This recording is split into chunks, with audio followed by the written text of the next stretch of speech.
Melipona monduli, abelha bugia, amigos, realizando um trabalho simples, de coleta de argila. Mas prestem muita atenção aqui a fundo. Há pequenas partículas de folhas, de flores, de galhos e troncos em decomposição. E nesse processo de decomposição há também aqui micro-organismos, há vários tipos de vermes, bactérias, microseres que não podemos muitos deles ver a olho nu, Ok? E o que acontece? Esse material vai para dentro da colônia. E aqui nessa colônia a gente vai observar essa lixeira, por exemplo, há microvermes aqui no processo de decomposição. Mas por que eu estou falando nisso? Eu estou falando nisso porque quando você muda uma abelha de sua área de ocorrência, ela muda também parte desses seres aqui. Observem aqui, ácaros em decomposição. Esses aqui são microácaros brancos. Existe entre 30 a 100 mil tipos de ácaros, tá? E aqui alguns que, quando uma abelha morre dentro da colônia, eles começam o trabalho de decomposição, de acelerar o processo de decomposição dessa abelha. A gente não consegue ver normalmente a olho nu, tem que prestar muita atenção ou com uma lente, como eu estou usando aqui. Então, o que ocorre toda vez que você tira uma abelha da sua região de ocorrência, isso que acontece. Ela está pegando outros seres de outra região, com outras folhas em decomposição, outros galhos, outras resinas, outras matérias orgânicas que entrarão em decomposição de outras plantas medicinais também, ou não, plantas tóxicas, entre outras. E o que acontece? Esses microseres são outros tipos também de microseres. E aqui podem chegar também doenças. E nesse processo delas terem que se readaptar numa outra localidade, as abelhas precisam reaprender a lidar com o que ela não tem. Quando as abelhas saem da sua região natural de ocorrência e vão para uma outra localidade, elas encontram outros materiais, outros microseres que irão para a saúde interna da colônia. E esse vídeo de hoje a gente vai falar sobre as abelhas que saem de sua principal área de ocorrência para terem que ir para outras localidades numa adaptação forçada e sem pensar na essência desse mais importante ser que está diante de nós, as abelhas nativas sem ferrão. Olá meus amigos, aqui é Marcelo Bates do canal Polinizantes. Esse é um assunto que é prioridade para nós criadores e protetores das abelhas nativas. Comercialização, essa multiplicação de abelhas fora da sua região de ocorrência. Mas aí vão comentar, poxa vida, mas as apis, não sei o que. Amigos, presta atenção. A gente está falando aqui sobre abelhas nativas. Por favor, é outro assunto. Abelhas nativas e apis são situações muito distintas. Se você ainda utiliza o argumento de comparar apis com abelhas nativas, você está totalmente fora da situação que a gente precisa com prioridade a meliponicultura. Para começar, nós temos em torno de 300 espécies de abelhas nativas. E observem as nossas florestas, a nossa rica biodiversidade, a quantidade de plantas e tamanhos de flores específicos. Eu sou aquele cara que pego, por exemplo, o material da lixeira de uma colônia de mandaçaias, de bugias, e coloco na lente, passo dias observando, filmando, gravando. Tenho vídeos aqui sobre isso. Vou deixar link para vocês verem depois. Tá certo? No final do vídeo. E o detalhe é o seguinte, mas como o assunto aqui é muito importante, é essa comercialização de abelhas fora da sua região de ocorrência. As pessoas têm uma dificuldade em pleno 2022 de entender a biologia, a essência dessa abelha. Um exemplo bem básico são abelhas, por exemplo, que vivem numa determinada região de floresta, que ali caem flores e folhas e galhos e troncos e se apodrecem naquele solo. Só naquele local tem aquele solo daquele tipo. A abelha, quando leva aquela argila ali para dentro da sua colônia, ela está levando também micro-organismos, fungos, bactérias, entre outros seres, microseres que só existem naquela região. Elas levam isso para dentro da sua caixa, elas constroem estruturas internas, elas constroem a porta de proteção delas, fora as resinas de plantas medicinais específicas. Mas aí vão falar, poxa vida, mas Marcelo, está tudo degradado, as regiões de ocorrência das abelhas, elas já não estão existindo ali direito mais e tal. Meu amigo, ser meliponicultor, você abraçou essa causa. A meliponicultura é muito mais, porque você tem que preservar todos os tipos de espécies. A meliponicultura ela é gigante, ela é extensa. E essas abelhas, elas protegem essas flores de tamanhos variados. E essa abelha, quando ela sair da região de ocorrência dela, onde ela já está centenas de milhares de anos adaptada, quando ela sair dali, ela vai ter que se adaptar a um outro clima, a uma outra umidade do ar. Ela vai levar micro-organismos do solo daquele local para dentro da colônia, podendo transformar isso em outras doenças. Ou seja, a situação das abelhas é muito mais séria. Você não está levando só uma abelha para dentro da tua casa, para sua colônia, para sua prateleira de meliponário. Você está levando um dos seres que foi decretado como um dos seres mais importantes do planeta. E nós, como brasileiros, e ainda também conhecidos como meliponicultores, o nosso trabalho ele é muito maior. Ele não é só botar uma abelha na caixinha. Ele é você observar tudo que está acontecendo ao redor. É observar como estão as plantas nativas, porque, pensa bem, você não está criando abelha nativa, você também tem que criar a floresta nativa. Como uma coisa vai viver sem outra? Tem um nome de nativo, não é à toa. Essa abelha não precisa da gente para sobreviver. Se tiver uma floresta intocada ali, com árvores, com muitas e muitas colônias nidificadas, ela não precisa da gente. Ela vive lá sozinha, entenderam? Essas abelhas não vão sair dali da floresta, tendo boa florada, para vir aqui. Essas abelhas não vão sair de uma rica floresta nativa para poder vir ali no copo de Guaraná para beber o Guaraná. Várias regiões do mundo não têm a nossa biodiversidade, a nossa riqueza de diversidade de plantas, né? De tanto plantas medicinais, muitas que a gente nem conhece ainda, que está numa floresta maravilhosa como a Amazônica, que está sendo devastada o tempo todo. Eu sou totalmente contra abelhas terem que se adequar a outras situações totalmente fora das suas regiões de ocorrência. É muito complicado. Eu já vi, por exemplo, várias pessoas se mudando de Brasília por não se adaptar ao ar, pois ficava com o nariz sangrando, o ar muito seco, passava mal por problemas respiratórios. Aí a pessoa saía, voltava aqui para o interior, para Minas. Tem pessoas que foram morar na Noruega, amigos meus, por exemplo, não se adaptaram. Muito frio, não conseguiram viver lá. Então, aí o que acontece? O ser humano, ele fala, poxa, eu não quero viver aqui. Eu vou me mudar para tal região porque é mais quente ou é mais frio. Outros não suportam o Rio de Janeiro por causa do calor. Outros já gostam mais do calor do Rio. E assim vai. Nós humanos podemos escolher, né? As abelhas não. Você levou as abelhas dentro de uma caixa, uma colônia muito bem instalada, com rainha, todo o processo hierárquico pronto ali dentro. Você levou para a sua cidade, sabe-se lá onde, ela tem que se adequar à umidade relativa do ar local, a temperatura, seja ela qual que for, a altitude, né? A vegetação que talvez não exista ali. Eu não vou nem entrar no detalhe da água potável, porque eu vejo um monte de gente aí dando água de torneira, fazendo xarope para suas abelhas, né? Isso para mim é um crime, né? A pessoa faz um xarope com água cheia de cloro e tudo. Ah, não dou água filtrada. A outro, não dou água mineral. É igual a história do cara que falou para mim, olha, eu crio passarinho, mas o meu passarinho ele se alimenta melhor do que eu. Eu compro melão para ele, eu compro isso para ele, eu compro mamão puro para ele, papaya. Eu falei, meu amigo, se botar você dentro do teu quarto trancado, te der a melhor alimentação, você vai querer ficar lá para sempre? É isso que eu falo para as pessoas. Aí o cara, pô, mas ele é um passarinho. Eu falei, cara, ele é um passarinho, é um ser vivo como outros. Vou dar um outro exemplo do passarinho rápido para voltar para as abelhas. Eu tenho um primo que comentou comigo, ele falou assim, Marcelo, quando eu ganhei um coleirinho que veio de uma cidade vizinha, 18 quilômetros daqui, eu lembro que eu capturei ele naquela época, eu capturei ele com assalpão, isso numa cidade vizinha, 18 quilômetros de distância, e ele caiu no assalpão e ele tinha uma fêmea lá, mas eu não dei importância a isso. E meu irmão morava nessa localidade, ele falando, e ele trouxe para nossa cidade. Esse passarinho, esse coleirinho, morou com ele aqui, vivia cantando na gaiola, 1 ano, mas um dia ele descuidou e a gaiola abriu. Quando a gaiola abriu, o que esse passarinho fez? Desapareceu dali, ele não ficou em volta da casa. Quando passou mais ou menos 1 dia, 2 dias, o irmão dele liga da outra cidade e fala, cara, deixa eu te falar uma coisa, você soltou aí aquele passarinho aí, porque apareceu aquele coleirinho que você capturou ele aqui numa época. Ele, é sério? Ele está aqui e ele já está com a fêmea dele aqui de novo. Gente, isso é um absurdo, olha que loucura. E aí o que acontece? Ele pegou e falou, gente, o que eu fiz na vida desse bicho? Ele voltou para lá, ainda brigou com o outro que estava lá, né, na localidade, porque quando sai um macho dali da localidade, vem um outro que pega aquela região e começa a comportar ela, né? Então ele falou, gente, o que eu fiz com esse bichinho?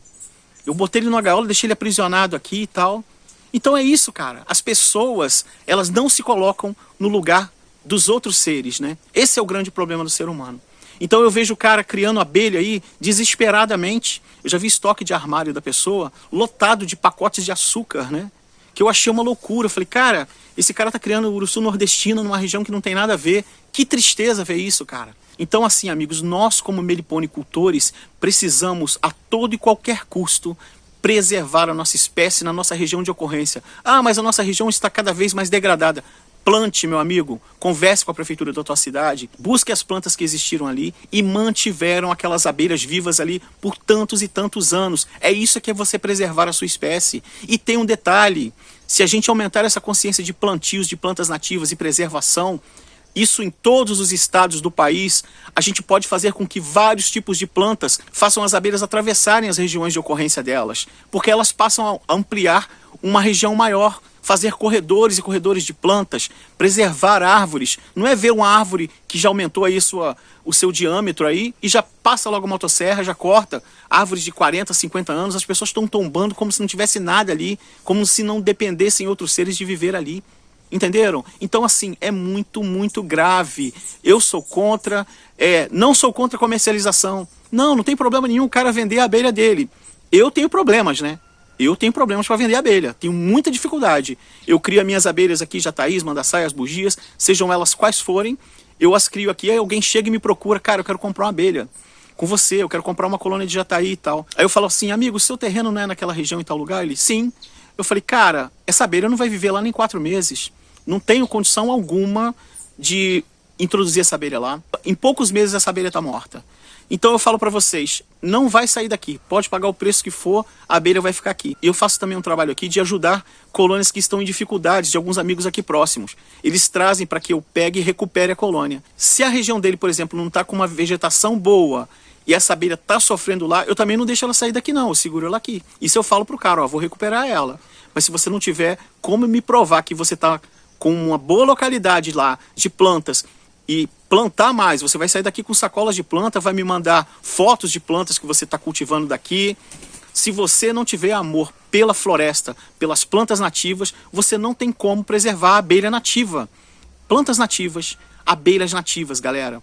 É isso, uma coisa está totalmente ligada com a outra. Não adianta você querer transformar uma abelha nativa que vive sozinha lá na floresta num ser pet dentro da tua casa, comendo ração, tomando misturas específicas para adequar a alimentação dela. Não é isso. Não deixem acontecer isso com a meliponicultura. Entendeu? A meliponicultura é muito mais. E se a situação continuar a ocorrer dessa maneira, sem qualquer direcionamento à essência do que a abelha precisa, a gente daqui a uns tempos já não tem, como já está acontecendo. Vários lugares que eu conheço aqui não tem mais as abelhas na natureza. Elas estão acabando, né? Aí o cara quer ter a abelha na caixa, mas ela também em alguns lugares não consegue viver na caixa. Vocês ainda não entenderam que essas abelhas estão morrendo? As pessoas não entenderam isso ainda. A natureza que nós precisamos dela cada vez mais saudável está sendo muito, mas muito devastada por nós. É fumacê, é agrotóxico pra caramba, é pulverização de herbicida que as pessoas dizem, não, isso não faz mal algum para as abelhas. Elas não se intoxicam com isso, só ataca a planta. Que isso, meus amigos? Parem com isso. Você quer ser meliponicultor? Você se diz protetor de abelhas nativas? Você quer preservar? Você tem que preservar a abelha na região de ocorrência dela e preservar, antes de mais nada, a floresta dela. Eu, para trazer abelhas para aqui, quem já acompanha o canal aqui, sabe, eu para trazer as abelhas para aqui, bugias, por exemplo, eu levei 6 anos. Eu fiquei plantando todo o tempo, todos os anos, para elas suportarem o inverno. Uma vez ou outra eu dou um pouquinho de mel para elas e agora eu tenho dado até mel delas mais para ajudá-las quando elas precisam. Mas elas cada vez menos precisam que eu fique ajudando, né? Elas são muito independentes. E elas estão sempre com estoques de mel, sempre. Entenderam? Então assim, as abelhas precisam estar na sua região de ocorrência. Passe a pensar e entender isso. Passe esse vídeo para mais pessoas que vão começar a criar abelhas. Vou dar mais um exemplo aqui. Meu sobrinho, por exemplo, mora em torno de 1 hora de distância daqui. A cidade dele tem uma variação de temperatura em torno de 10 graus mais altos daqui aqui. Porque é um local baixo pra caramba. É uma região baixo entre montanhas. Aqui é alto, né? A gente tá aqui uns 700 e poucos metros acima do nível do mar. Ele lá tá mais abaixo, uns 500, né? E dá uma diferença muito interessante na temperatura. A mandaçaia, que vive ali na região dele, tão pertinho daqui, ela vive adequada a uma temperatura bem mais alta. Ela chega aqui, nas estações do ano, ela vai sofrer. Ela já está enfrentando outras umidades. Entenderam qual é? Vocês entenderam aqui o tamanho da problemática que é isso? Todo criador de abelhas nativas, ele tem que entender que há o mínimo de entendimento da biologia desse ser tão importante. As abelhas precisam muito mais atenção, porque a biologia dela, a essência dela, precisa ser preservada. A gente tem que entender isso. Todo meliponicultor precisa entender um pouco disso. Eu sou aquele cara que levo a lente e vejo os vermes ali que estão naquela lixeira daquela abelha. Eu coloco, observo, estudo. Quem já acompanha meu trabalho sabe.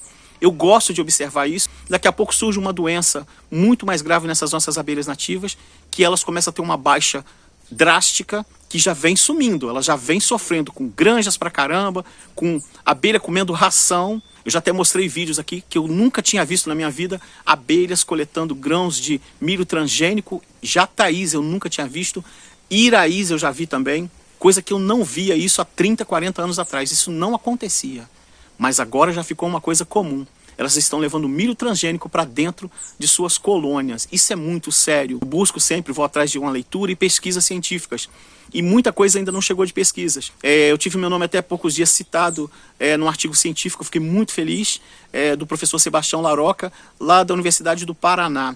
Eu fiquei muito grato, eu não esperava, e ele citou meu nome sobre um vídeo que eu fiz aqui no canal, mostrando o trabalho de algumas abelhas coletando o milho transgênico, né? E ele fez um trabalho, ele é PhD e doutor em entomologia. Então, amigos, eu falo para vocês, apesar de eu não ter formação como biólogo, eu procuro estudar isso bem mais do que alguns amigos biólogos que eu tenho. Eu tenho alguns amigos biólogos que estão atrás de outras coisas, apesar de serem preocupados com as abelhas, mas eles não estão dedicados às abelhas. Eu não posso generalizar, né? Mas eu tenho alguns amigos que não estão ligando para essa situação porque eles estão correndo atrás das contas deles.